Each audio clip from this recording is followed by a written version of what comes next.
আমার বাসায় বিয়ের আলাপ হচ্ছে। কার? আমার বাবার। আঙ্কেলের এখন বিয়ে করা কি প্রয়োজন? সবকিছু জোক হিসেবে নিতে নিতে সিরিয়াস টপিক গুলো জোক মনে হয় তোমার, তাই না? প্রশ্ন তুমি আমার জন্য অনেক ইম্পর্ট্যান্ট। আমি আমার পুরোটা লাইফ তোমার সাথে থাকতে চাই। কাজান, বাবার সাথে সাবধানে ভালো করে সুন্দর করে কথা বলবা কিন্তু। বাবা কাজান,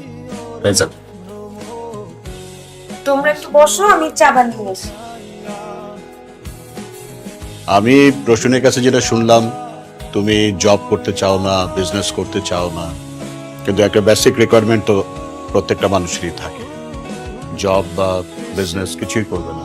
বাবা অ্যাজ আ রাইটার কিন্তু ও অনেক পপুলার, মানে মানুষজন বলে একদিনও হুমায়ুন আহমেদের মতো বড় হবে। ওর তো কোনো ক্যারিয়ার গোলই নেই।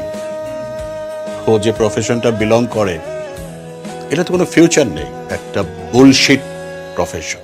সরি আঙ্কেল, কি বললেন আরেকটা বার একটু? আমি বলেছি বুলশিট প্রফেশন। আপনার কাছে মনে হচ্ছে যে রাইটিং প্রফেশন বুলশিট। ভালো কোন প্রফেশন মনে হয় আপনার কাছে? ঘুষ খাওয়া। Shut up!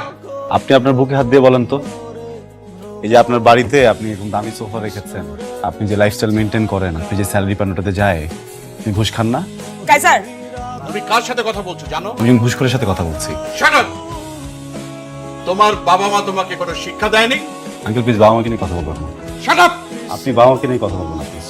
তোমার বাবা মা হচ্ছে অশিক্ষিত, মূর্খ, এবং তুমিও তাই হয়েছো। কি মানুষ নাকি জানোয়ার? উনি একটা বয়স্ক মানুষ, শুনি না হয় তোমার কোনো কথায় বিরক্ত হয়েছে, তাহলে একটু বুকটা বন্ধ করে রাখো। প্রফেশন নিয়ে কথা। কাজার, বাসা থেকে বের হও। আমার বাবা মাকে নিয়ে কাজার, আমার বাসা থেকে বের হও।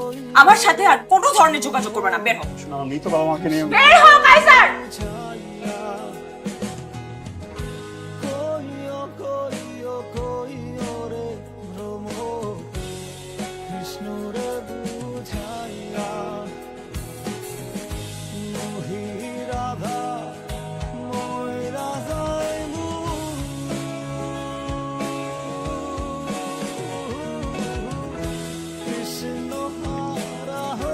কি হয়েছে তোমার?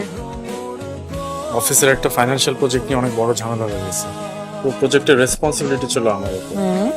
কালকে আমি যাবো, যে ওনার সাথে কথা বলবো, দেখি কি করা যায়। ঠিক আছে?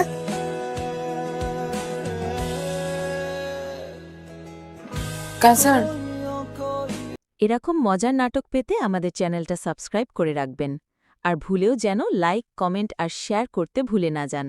পুরো ভিডিওটি দেখার জন্য আপনাদের সবাইকে অনেক ধন্যবাদ।